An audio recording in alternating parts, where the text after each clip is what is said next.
sparking young lad, you know, playing and enjoying himself, and quickly learning musical instruments. Started on guitar, and then they went to double bass and finally to trumpet.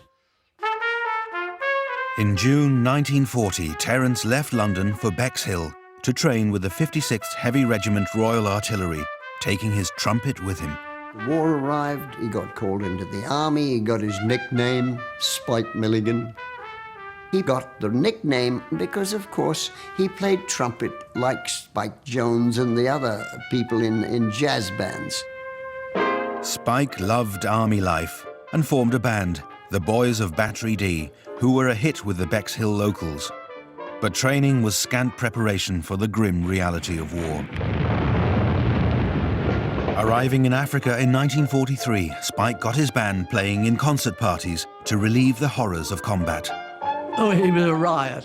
You never knew what Spike was going to do from one moment to the next. I couldn't even start to tell you some of the things he got up to. He never stopped. In fact, he was a medicine to us. His humour was amazing. I heard a noise behind me, and I looked around and there was 3 German paratroopers with their hands up like this. This officer said, what's going on, Milligan? I said, there's 3 German paratroopers here, sir. He said, well, ask them what they want. They want to surrender, sir. He said, well, tell them we haven't got the facilities. How do we win? In 1944, stationed just outside Cassino in Italy, Spike was injured by an exploding mortar. There was a huge bombardment, and he was in the middle of it, and he got blown up and somersaulted, and when he came down, he was, you know, so, and it took a little time for him to recover from that. Wounded, battle-fatigued, and shell-shocked, he was taken to a rehab centre where he ran into his mate, Reg Bennett. I was shaking from head to foot. I couldn't speak properly, and Spike was the same. So you really can imagine what a couple of twits we were. One had to go before a psychiatrist every day, and it was reputed that when Spike went before the psychiatrist went the same way as Spike. Spike was deemed unfit for active service and was posted to the entertainment unit. Here, he befriended another battle-weary comedian, Harry Seacombe. He also joined a comedy musical act, the Bill Hall Trio. And as the war ended, his hopes were pinned on becoming a successful entertainer back home. After the war, there was part of the establishment that wanted to restore things as they were pre-war and just get things back to decent behaviour and with a few improvements for the working class. But of course, this whole surge of energy from these soldiers who'd had the whole of their life broken and the civilian population that had been bombed to hell, there was no going back. People wanted change.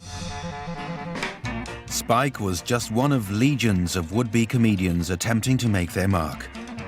Harry Seacombe was having more success and introduced Spike to his friends Peter Sellers and Michael Benteen. Bantering together in the Grafton Arms pub, their gooning around eventually became The Goons! The Goons weren't the first to do crazy stuff by any stretch, but there was something peculiarly British about it. Tiggling! Oh, the telephone book. Oh, hello. Oh, hello. Snap! Splendid. Ring again tomorrow, we'll have another game. Okay. It was a family ritual, sitting around at Sunday lunch and listening to the Goon Show. We'd never heard anything like it, something so freewheeling and sort of outrageous and surreal. Those beautiful lines, those Spike Milligan jokes, they're beautifully constructed. They just feed your imagination. Very quickly, this became an institution, and everybody knew who Spike Milligan was.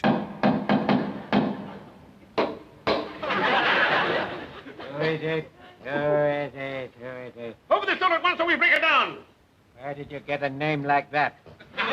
Dad did something that had never been done before. It was outrageous humour, it was childish, ridiculous.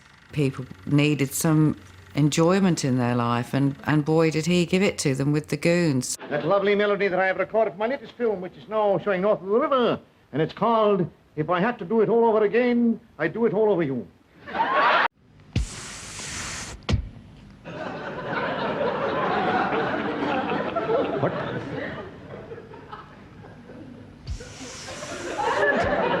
I haven't touched a drop.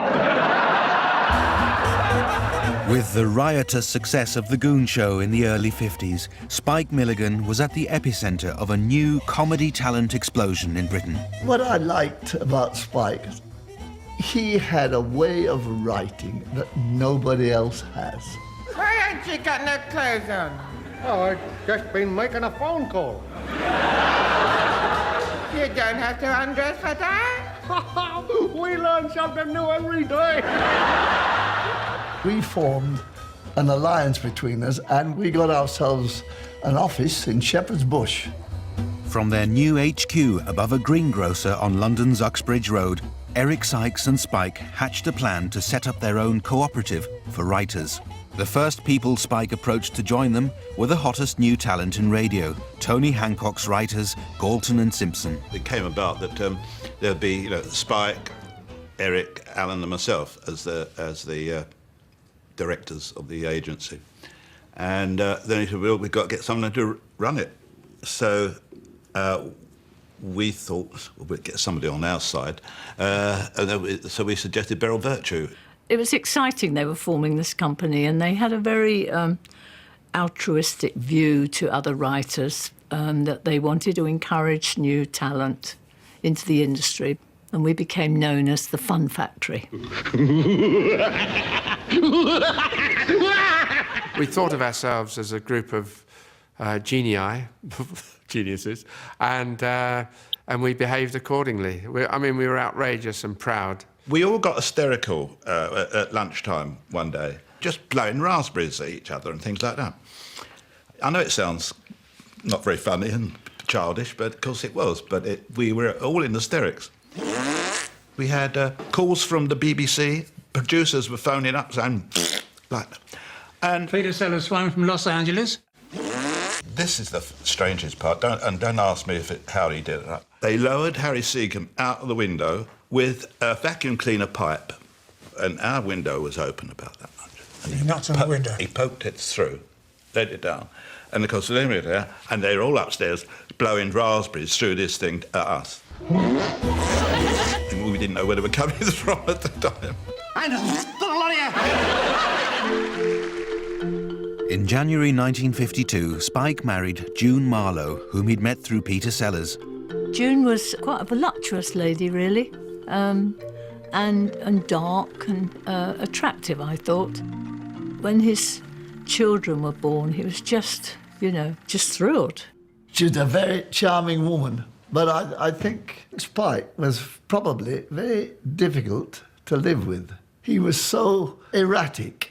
He did things that wouldn't sort of particularly help a marriage, you would say. He got this tape. He decided that he would tape all his farts. So he did that, and he put some pleasant music on it. He took it home, and at a dinner party, he said, would you like a little bit of music? And to June's friends, I think it was, who he had in mind. And so he started playing this music, and then all the farts sort of interrupted the music, and the people went home. So June was a bit upset. Oh dear.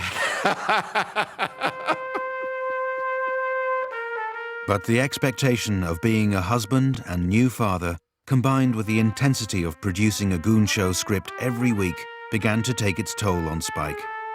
It's a strain writing a weekly show, especially one of that kind. And also the more popular it becomes, the more demanding you are of yourself, really, almost more than the public, to be brilliant every week. I mean, you could be speaking to Spike and suddenly his eyes would start to melt and go, and then he'd disappear and get into his room. We weren't too sympathetic, I must say, in our early days. We didn't realise how ill he was, I suppose. The stress became so great, he suffered a nervous breakdown and was admitted to a psychiatric hospital for several weeks. In later years, Spike would blame the pressure of writing The Goons for the end of his marriage to June. She was living with a madman, and, if he didn't like her hats, he'd burn them, It lasted while it lasted, and then it fractured, and he fought to have the children. I think it must have been very hard for June because she was a really good mother, and it was extremely unusual for a father to have the custody when she hadn't particularly done anything wrong, you know. At one point she did say to me, she obviously felt she had to tell me, that Dad always said I got custody of you. And she said, actually your father didn't get custody of you. You were actually made wards of court. No one got custody of you. She said, but I decided that you would have a better upbringing with your father. Spike now faced the prospect of raising Laura, Sean and Seeley alone. I think my father thought it was going to be easy, and he wanted to prove to the world he could easily bring up 3 young children on their own. But he did actually find it quite difficult. He struggled to keep control of us. It could be very amusing because he'd cook spaghetti every night. That was all he knew how to cook. But we were allowed to do all the things we hadn't been allowed to do at the table. We were allowed to whiplash with spaghetti, and we would have races with spaghetti, who could suck it up the fastest. My brother would have it hanging out of his nose. I think he realised how he felt about it, like letting children do whatever they want, when he was actually experiencing it. I think he got a nanny. He would take us for holidays down in Winchelsea, and that was just gorgeous. It was fields, sheep, beaches. He'd take us on bunny trips on top of the Mini. He'd tie us on the top of the Mini in our pyjamas and put little chairs up there and take us bunny spotting through the streets with lights at night to look for bunnies. He cared about them so much. And he was a great father, I thought. They certainly have good memories of him. What's this behind this tree, folks? Spike's guilt over his marriage breakdown inspired his first book. The Silly Book of Verse for Kids by Spike Milligan. Written to help cheer up his children, Silly Verse for Kids went on to become a modern classic. I'm not frightened of pussycats. They only eat up mice and rats. But a hippopotamus could eat the lot of us. He had Sean, Celia and me in one massive bedroom, and one wall was painted all chalkboard because he got sick of us drawing on the walls, and that chalkboard was used to create all his children's books and characters. That was one of the best fun times when he came in to say goodnight and tell us mad stories and draw them on the wall and become the characters himself. I've never felt finer, said the King of China, sitting down to dine. He fell down dead. He died, he did. It was only 9:30. Now, you can read this at 9:45 as well. It sounds the same. Bye, bye, bye, bye, Ford. Spike was always pushing against the barriers and the buffers in every way, in life as well as in our business. He was always pushing forward. What can we do with this? Onward, onward. And then, of course, when he went into television, he was using that medium as well. Let's have a look and see what tonight's weather's going to be like, shall we? To me, it was an extension of the Goon Show. It's the same. It's all the same style of humour, same type of thing, you know. It's a very, very English type of humour. There is no other country in the world have humour like the English. And I mean, I'm saying that being Scottish.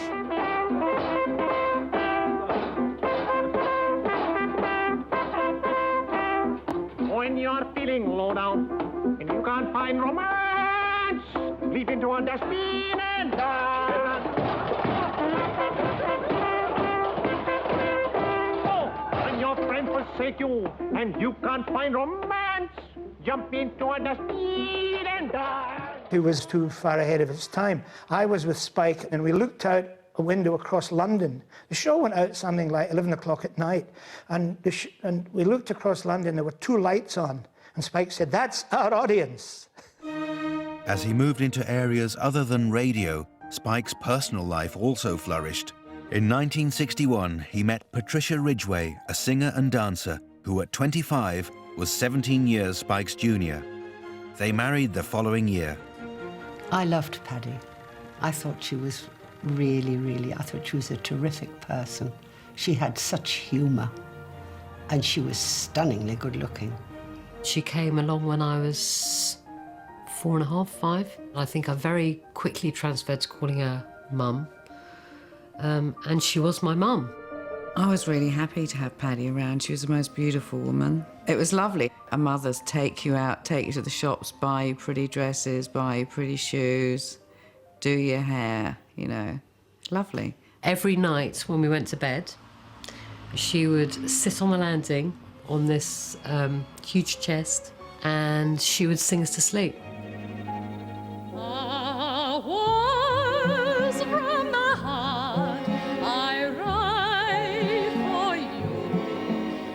She didn't have it easy to walk into a family that young and have to suddenly take on 3 children that have been through emotional trauma, a dad who doesn't do any disciplining at all, and with all the problems of his manic depression, which is why my biological mother, June, left.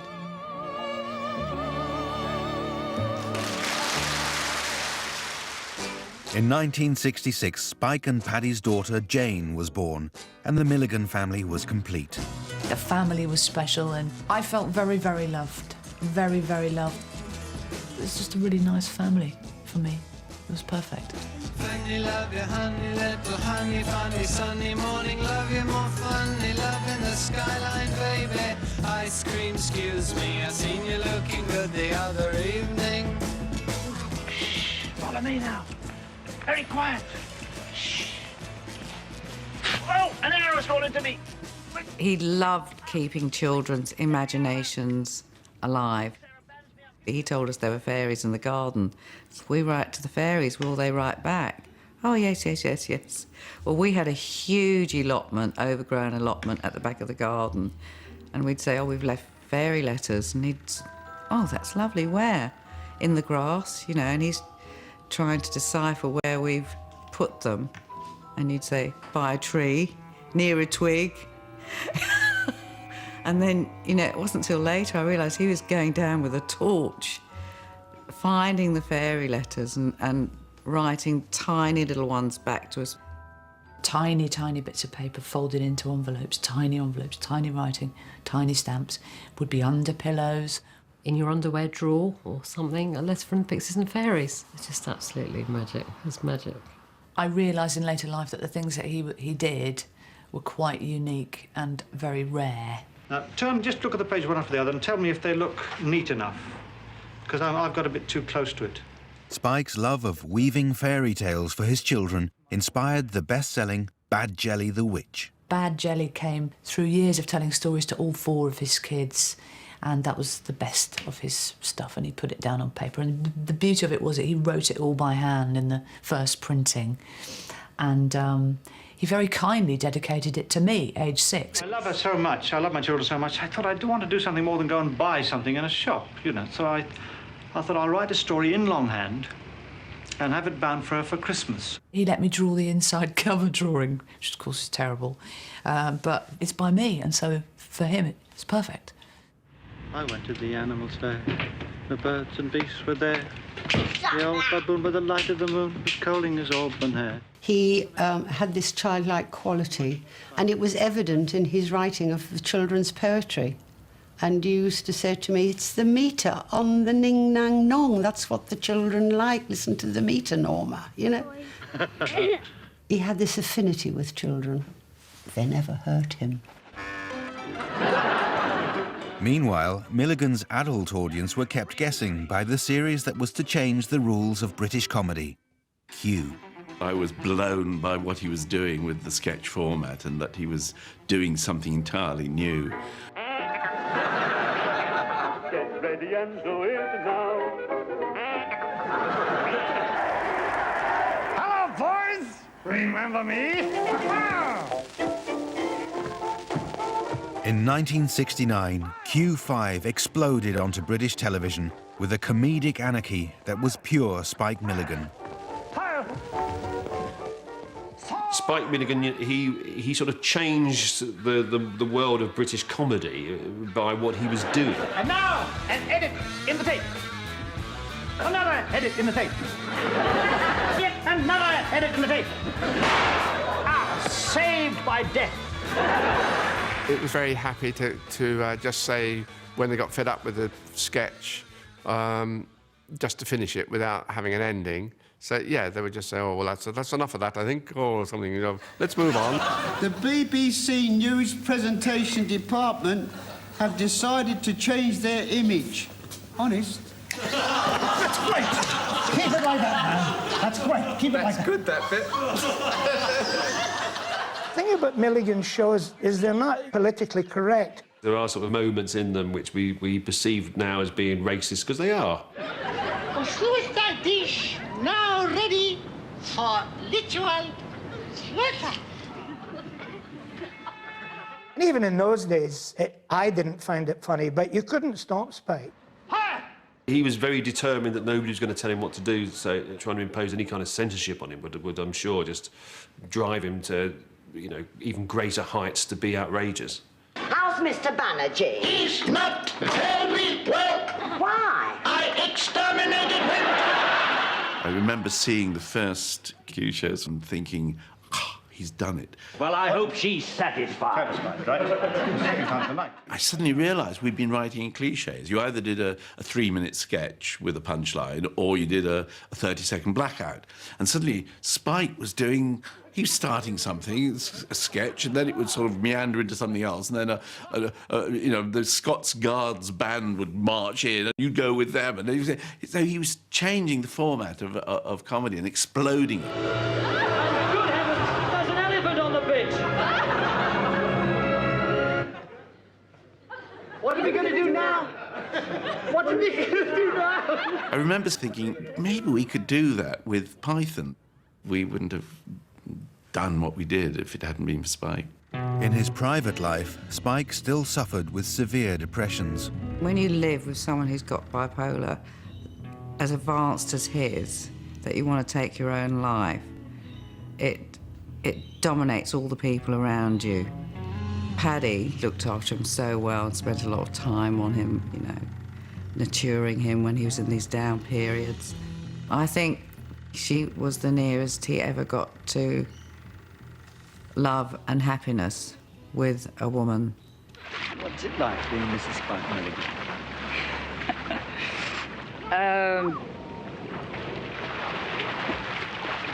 Interesting. I don't really... I wouldn't know how to answer that question. She loved him so much, but they were...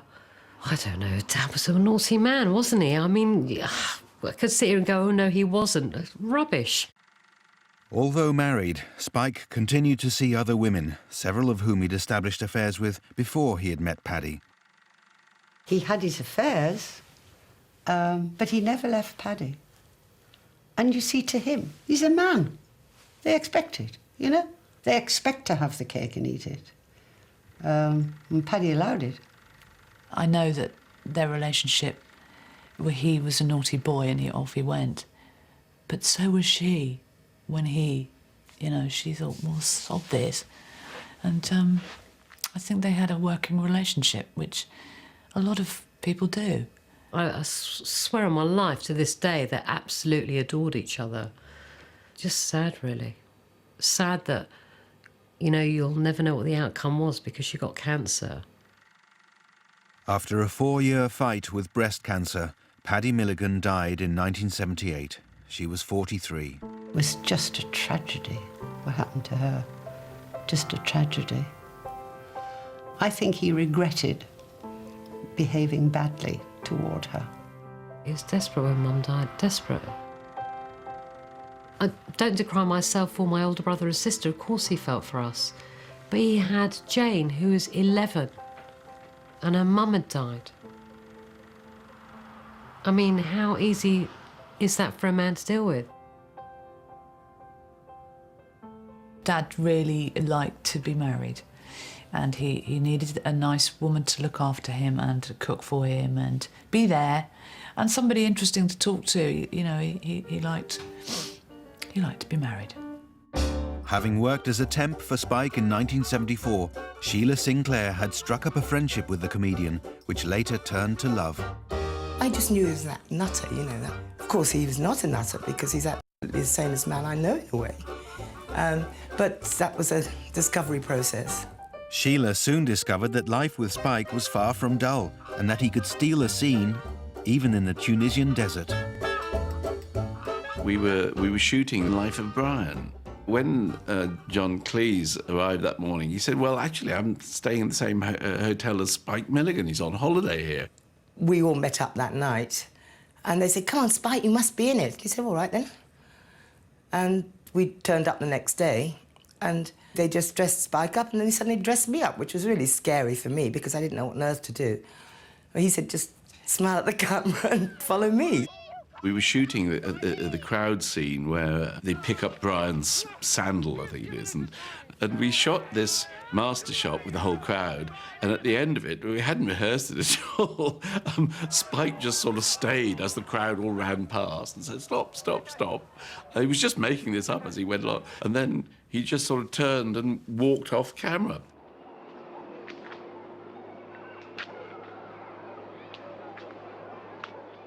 That was the only improvised Python, really, because I didn't know about what he was going to do. It's barbarous, it's inhuman, it's against all that we stand for. Away from the limelight, he was a completely different man. He was incredibly compassionate man. He saved seals, he saved whales, he saved dolphins, trees, architecture. I mean, he was just going for everything. We are right, they are wrong. Let us go on being right. Some people would accuse him of saying, well, he was a self-publicist when he did this, because it'd always be Spike Milligan in the foreground. But, I mean, that can't be helped. He did care about these things. What he did privately that unrecognised, that people don't know about in everyday life, like, you know, pay for a boy who's in prison and pay him money every month to get him back out of prison on the road to rights. The girl who was in a mental hospital, who'd have been there for life, who he fought to get out. And he's thought of a very good idea, which I'm going to try and implement.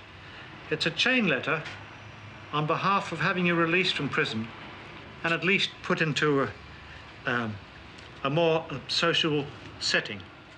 She's now in her own flat, and he knew she loved animals, so he sent her his pension every month to have a pony. She always wanted a pony. And I do believe that he was the most compassionate man that I ever met.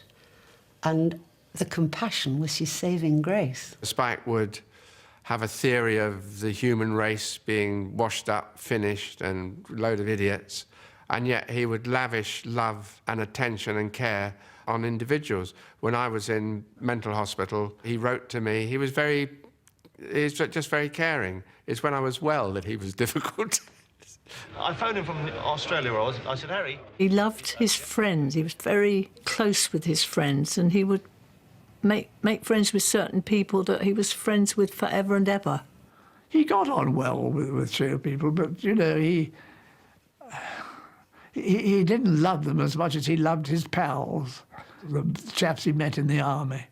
He thought a lot of them. I get a job driving a Jeep for a colonel, you see. And I'm driving this Jeep for this colonel, and he calls me Terence. No. Strange. That's a bad start. And I got shorts on, and I was driving him back from Naples to Caserta, and suddenly his hand goes up me shorts, you see. So I said to him, sir, does this mean promotion? Spike's war years provided him with material for 6 volumes of memoirs, beginning with Adolf Hitler, My Part in His Downfall. His skill at telling anecdotes established him as a favourite chat show guest. Ladies and gentlemen, Spike Milligan. Which became practically a second career. What about travelling? Do you enjoy travelling? Yes, I came here, didn't I? Oh, it is fun to be on the telly again. What's under your hat? Me. My dad's a Mick, my mother's English, you like. And so he used to tell me they were a bit strange over there. And I went to the Hibernian Hotel. I must tell you this. I was saying Hibernian, and I thought, well, it's all lies about the Irish way they talk. A little porter comes out, I'll take your badge, says, follow me, Mr. Milligan, I'll be right behind you. But while Spike was happy to talk about nearly everything in his life, there were certain aspects that he tried to keep secret. I remember Dad ringing us up and saying, bit of a problem. He was distraught. It's not funny. He was distraught, but he had to tell his family, and one by one he was going through us all on the phone, you know. I had a child with a woman in 1975, and he's called James, and it's all going to be in the papers tomorrow. And I've got to go now because I need to tell your sister. And that was it. And I was just like, what? And then we laughed about, oh, there couldn't be another one. And then about 3 months later, we found out we had a half-sister, Romany. Romany was born in 1973 from Spike's affair with London-based Canadian journalist Roberta Watt. She was very nice, Roberta. She was silly. She was in love with him, and, you know, it was going to end nowhere. And she was a highly intelligent person, Roberta. I do remember very clearly asking my mum one day when I was probably 5 or 6 maybe, and I did ask her, I said, what's my daddy's name? And she said his name is Terence, and that seemed to be good enough for me. Spike provided financially for Romany, as he had for James, but had no part in either child's upbringing. Growing up with my mother, Roberta, was, it seems, always an adventure. It was really a case of us having really our own little life on the go, which of course was brought to a dramatic end when I was 7. She had gone in for gallbladder surgery. She got infections and consequently died of that. Romany's grandparents flew from Canada to collect her and raised her themselves in British Columbia. My grandparents were always open and honest that he was my father. I guess it was just never that big of a deal for us. I was in my early 20s. I kind of put this letter together, and I really put it together as more of a fan letter than anything, because I just didn't want to put the pressure on, you know. If he didn't want to respond in that way, he wouldn't have to. Spike did respond immediately and invited Romany to come and meet her siblings and to stay with him and Sheila. When we first actually met, he was standing at the door in his slippers and his sweater, and I went right over and we had a hug, and we just started talking, you know, and we did for 2 weeks. Spike was delighted with her, and it was a very happy ending because she felt very much cared for by Spike, because he was able to show his affection to her. And she was adult enough to actually understand the whole scenario and was really happy to know him as she did. Phantom raspberry blur of old London, do we plead naughty or not naughty? When his series Q ended in 1982, Spike found that no broadcaster had room for his particular brand of comedy. This is a lady whose knickers have fallen down. But that isn't a sporting cartoon, is it? I think that's very sporting. Unperturbed, he appeared as a guest wherever they dared invite him. Please welcome Spike Milligan. He was very funny in the Room 101 interview, you know, where he was sort of just, you know, he doesn't see the film clips until we're there and we're showing him these film clips, and he's just been spontaneously funny and natural about them, and it was a joy just to be sort of sharing that same sort of oblong box with him for a little while. Yes. Now, why do you hate Portsmouth? Well, I appeared on the stage there 3 times and I died the bloody death. I could hear myself walking off the stage. I think it's a good portrait of what he was like in his later years, certainly as a performer, anyway. How long does this bloody show go on? I've got to go have dinner. We'll be done by then. All right, go on, carry on then. OK. He actually didn't like getting old because he wasn't old inside. I do think his depression eased up quite a lot. He said to me, I'm not manic depressive any longer. I said, OK, so you're just in a bloody awful mood then when you get like that, are you? One of Spike's greatest pleasures in later life was the arrival of grandchildren. He couldn't bear us growing up. He wanted us to be lost in that fairy tale world in the woods of posting pixies and fairies letters and making mud pies. And I think by having grandchildren, it rebirthed his own children for him and took him back to that innocent place that he wanted to be. Well, I remember he used to say to a lot of people that, you know, he didn't get on with adults, he got on with kids. So it's like a lot of the time when we went down, it's almost like we clicked on a different level compared with parents, and it's quite weird. Obviously, he was still a kid at heart. Stuff like I remember shooting an air rifle in his bedroom at, like, sheets of paper about 5 foot away from me, and you think, God, any sane adult would not be doing this with an 8-year-old kid. But it was brilliant at the time. He used to call me his favourite granddaughter, but that kind of loses a bit of meaning now, I guess, that you note that I was the only one. I remember all the stupid faces. Like, I learnt from the master. Like, I can do some seriously weird faces now, all learning from him.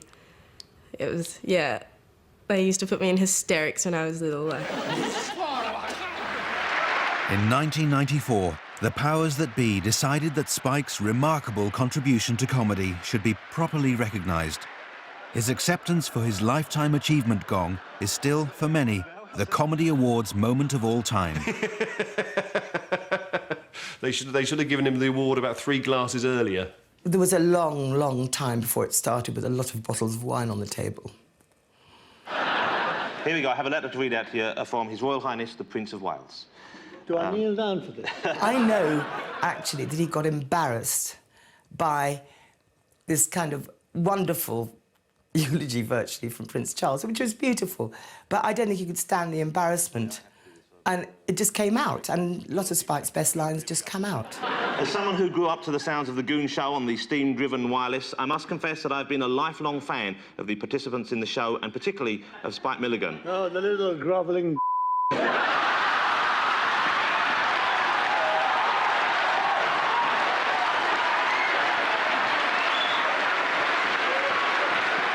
And it was that moment's silence after he'd said it. It was absolutely deathly quiet before people began rolling around laughing. And then next day, Spike sent Prince Charles a telegram and said, I suppose the knighthood's out of the question. And Prince Charles sent one back saying, little gentle grovelling might do you good. In 2000, Spike was indeed awarded, as an Irish national, an honorary knighthood by his friend and fan, the Prince of Wales. Around this time, Spike's health began to deteriorate. He had kidney failure and had dialysis, which was really pretty hard for him. But he actually amazed me how tolerant he was of it and accepting that this is what he had to do. Oh, he was a wonderful patient. He was the most amazing patient, it really was. All sorts of stuff, hysterical stuff, of course, happened in the hospital when first he was properly diagnosed, and we were in the posh hospital in London at the time, and he was being wheeled from intensive care through to his room, so things were looking better, and he woke up and he said, where are we? And I remember one of the parties saying, it's all right, Dad, we're just moving you to a room. I like travel. Good, I like travel. He fought it all the way. That ball of energy was still in there, but it couldn't get out anymore. When he was unwell, I'd been going down there quite a lot. And we had a chat. And then I said, well, Spike, I must get cracking now. Get yourself up and about and we'll meet up again. Cheerio, and I started to walk out. And as I got to the door, he called my name. And I said, yes, Spike, what is it? He said, Reg, take care of yourself. You mean a lot to me. And that was the last thing he ever said to me.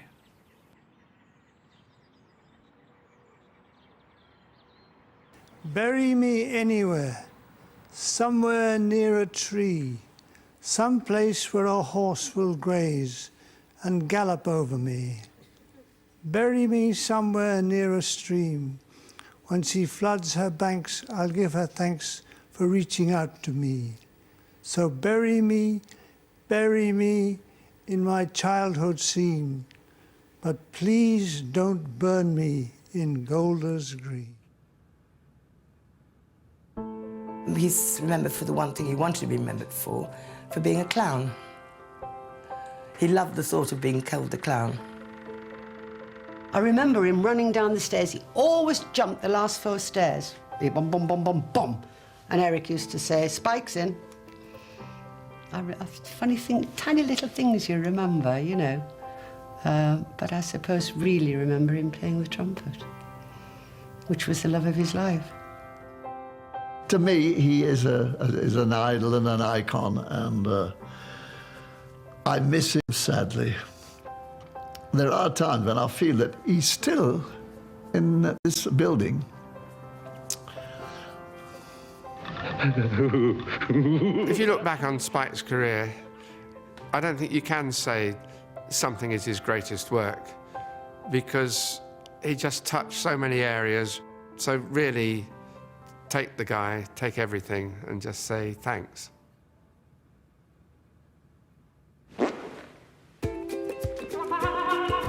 Generally proud of him, whatever he did, really. Except going, yeah, Daddy, when he was dancing, which really upset me. That really was like, oh, God, Dad, please. All of us felt like that. I just remember him as a fantastic father, and I miss him immensely.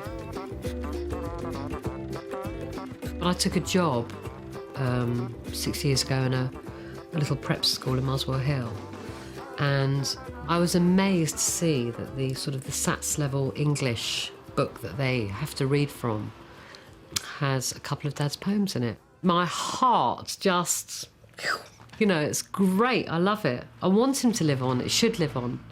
On the Ning Nang Nong, where the cows go bong and the monkeys all say boo. There's a Nong Nang Ning, where the trees go ping and the teapots jibber jabber joo. On the Nong Ning Nang, where the mice go clang and you just can't catch them when they do. So it's the Ning Nang Nong, the cows go bong. Nong Ning Ning. Trees go ping. Nong Ning Nang. The mice go clang. What a noisy place to belong. Is the ning nang ning nang